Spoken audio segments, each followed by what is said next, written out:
Bom, nós vamos estar aqui falando agora, né, exclusivamente sobre as gerações, né, da tomografia computadorizada, onde nós temos aqui aparelhos da primeira geração, que são os primeiros aparelhos que surgiram na época. Então, depois que Hounsfield, né, ele desenvolveu o seu primeiro aparelho de tomografia computadorizada, nós tivemos aí, né, essas características dos aparelhos da primeira geração. Então, esses aparelhos da primeira geração, nós tivemos aí o princípio de translação e rotação, né? Ou seja, se vocês observarem bem, um aparelho de tomografia computadorizada, eu tenho o tubo do aparelho, né? Que é um tubo de raio-x que fica aqui no interior do aparelho, né? Ele gira particularmente aqui um certo grau, ou os aparelhos de hoje, ele faz uma rotação de 360 graus. Então, olha só, antigamente, o tubo desses aparelhos realizava um giro de apenas 180 graus, né? Então, a gente tem uma diferença muito grande entre os aparelhos antigamente, né, quando surgiu pelas mãos do Hounsfield, e os aparelhos de hoje.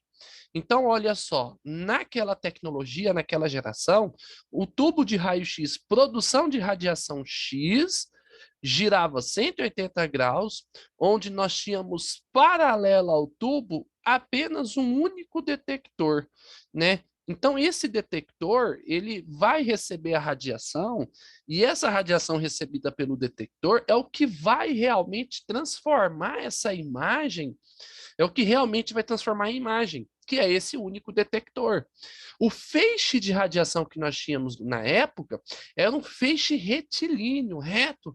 Não era aquele feixe de radiação como nós temos hoje no aparelho de raio-x, que é um feixe cônico. Se vocês observarem e clicar no botão de uma colimação de um aparelho de raio-x, vocês vão perceber que o feixe ele é cônico. E lá nessa estrutura e tecnologia desse aparelho de tomografia, o feixe de radiação é um feixe o quê? Retilíneo.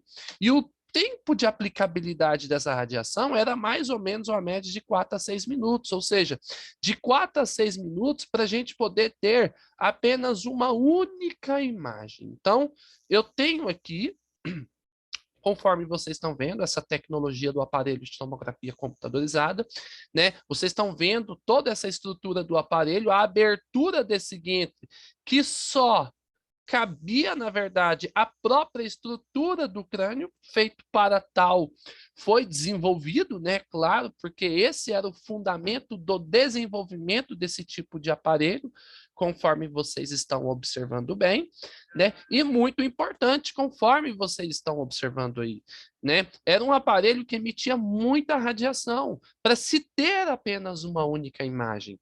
Então é muito importante vocês observarem, né? Essa tecnologia aplicada, né? Diante dessa tecnologia, foi um grande avanço que nós tivemos na tomografia computadorizada, né? Um avanço muito, muito significativo, tá? E até mesmo muito importante, né? Conforme vocês estão observando bem, né? Além desse avanço, conforme vocês estão observando, tá? É muito importante que vocês observem que realmente aqui nós tivemos mudanças nessa tecnologia, vocês observando como realmente era feito todo o processo de giro e movimento paralelo, né, desse tubo, onde eles giravam apenas 180 graus, ele não, né, ele não fez um giro, né, completo de 360, apenas 180 graus, os detectores movimentando paralelamente, né, ao redor do paciente. Mas quando a gente pega a segunda geração, que é uma outra geração, porque as gerações dos aparelhos de tomografia é como se fossem as gerações, por exemplo, de celular. Na medida que você vai lançando tecnologias mais apropriadas, né, tecnologias mais avançadas, né, sistema operacional mais avançado, né, para vocês terem uma ideia. Então, nós tivemos aqui o princípio de translação e rotação, que continua a mesma coisa. coisa. Na segunda geração, o princípio de rotação do tubo e translação, que eu falo que é a movimentação da mesa em relação ao movimento do tubo, continua praticamente a mesma coisa. O feixe de radiação continua.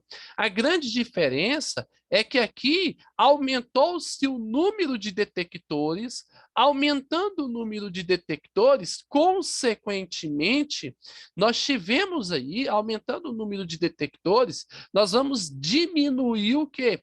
O tempo de aquisição. Então, se você consegue multiplicar o número de detectores, você consegue, né, diminuir o tempo de formação da imagem, porque uma vez que é o próprio detector, né, que ele gera e ele auxilia nesse processo de formação da imagem. Então, nós tivemos aí um grande avanço, uma grande vantagem, né? Que é exclusivamente os aparelhos da segunda geração. Aumentou apenas os números de detectores. A diferença da primeira com a segunda é que teve esse aumento de detectores, né? O tempo, né, de aquisição ele diminuiu. Por quê? Porque nós temos um tempo de aquisição aí que era de 4 minutos, que passou a ser de 20 segundos. E na medida que as gerações elas vão passando, porque hoje nós estamos vivendo a geração dos aparelhos multi-slice, né? A geração dos aparelhos multi-slice, elas são as sextas gerações. Mas olha só, né? O princípio de rotação é a mesma coisa. Você tem o tubo que gira 180 graus, ele chega até aqui, ele volta. O detector, ele vai girando paralelamente. Então, o bloco de detectores eram maiores. Então, eu consegui aproveitar melhor essa radiação aplicada no tubo. E aí, automaticamente, quanto mais radiação eu aplico, com certeza, né, com toda a certeza absoluta, né, mais rápido era o processo de, né, de formação da imagem. Consequentemente, isso ajudava no quê? No tempo de exame, no tempo de formação da imagem na realização desse exame, tá? Bom, nós tivemos aqui uma tecnologia muito importante na terceira geração e o início também, né, da utilização, por exemplo, ali, de você estudar outras estruturas anatômicas muito importantes, tá? Então, na terceira geração, nós temos o princípio de rotação do tubo de raio-x, vai rodar do mesmo jeito os 180 graus, né? Nós temos aqui a rotação conjunta dos tubos de detectores, porque olha só, os detectores nós tínhamos aqui em média de 260 a 520, ou seja, quanto mais detectores eu tenho, menor é o tempo de aquisição de imagem, diminuindo o tempo de aquisição de 5 segundos. Então eu tenho 5 segundos para formar uma imagem. Então um avanço, foi um avanço muito importante, essa geração foi muito boa, né? E o feixe de radiação, lembra que era feixe retilíneo? Não. Agora o feixe de radiação, ele é em forma de quê? É um feixe em forma de leque. Ou seja, nós tivemos esse avanço também na parte da emissão do raio. O feixe em forma de leque, porque eu tenho mais detectores porque eles são abertos e automaticamente minimizando o tempo de escaneamento que chega a 5 segundos. Eu consigo estudar estruturas de outras regiões, como o abdômen, como o tórax, mas mesmo assim a gente ainda consegue estudar com muito artefato, porque 5 segundos é muito tempo para estudar, por exemplo, uma área cardíaca. Quantos batimentos o coração não faz dentro de 5 segundos? Vários batimentos, vários movimentos peristálticos. Então, isso era muito importante vocês observarem essa diferença, por exemplo, conforme vocês estão vendo aqui. Mas é uma geração que deixou já de estudar o crânio e começou a estudar, por exemplo, outras estruturas de grande interesse, como nós temos, por exemplo, aqui, né, o tórax e o abdômen, terceira geração. Porque logo depois da terceira, nós tivemos uma geração muito importante que era a quarta. De acordo com a literatura, nós não tivemos tanto, né? Nós não tivemos tanta saída desses aparelhos para o mercado de trabalho, porque a quarta geração, praticamente o que mudou, né? Justamente dela, o que mudou, né? Justamente, né? Conforme vocês estão observando aí, conforme vocês estão vendo, o que mudou né, consequentemente, foi justamente a sua quantidade de detectores, que vocês estão vendo que é 1.000 detectores, e também, né, o feixe de radiação que ele deixou de girar 180 graus, e nessa quarta geração, ele já faz um giro de 360 graus, né? Então, nessa geração, ele realiza um giro de 360 graus, né? E aí ele faz o giro de 360 graus e volta. Por quê? Porque todo esse tubo de raio-x que vocês estão vendo que gira 360 graus é a base do quê? De uma tecnologia à base de cabos, cabos de aço, ou seja, aplica-se o cabo de aço, ele faz a rotação, e depois que ele fez a rotação, conforme vocês estão observando bem, né? Ele faz a rotação, ele volta. E nós temos múltiplos detectores fixados, né, dispostos em anel, conforme vocês estão vendo que chega a ser 1.000 detectores, mas esse não é o verdadeiro motivo para ter uma boa formação da imagem.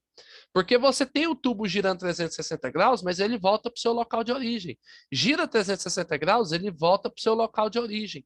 Então, esse movimento dele irradiar, voltar, irradiar de novo, voltar, praticamente o tempo de aquisição ele chega a 2 segundos. Mas mesmo assim, muitos investidores acharam que não era necessário deixar de comprar um aparelho de 5 segundos, que é mais em conta, manter um aparelho e comprar um aparelho mais novo que faz a formação da imagem com 2 segundos, né?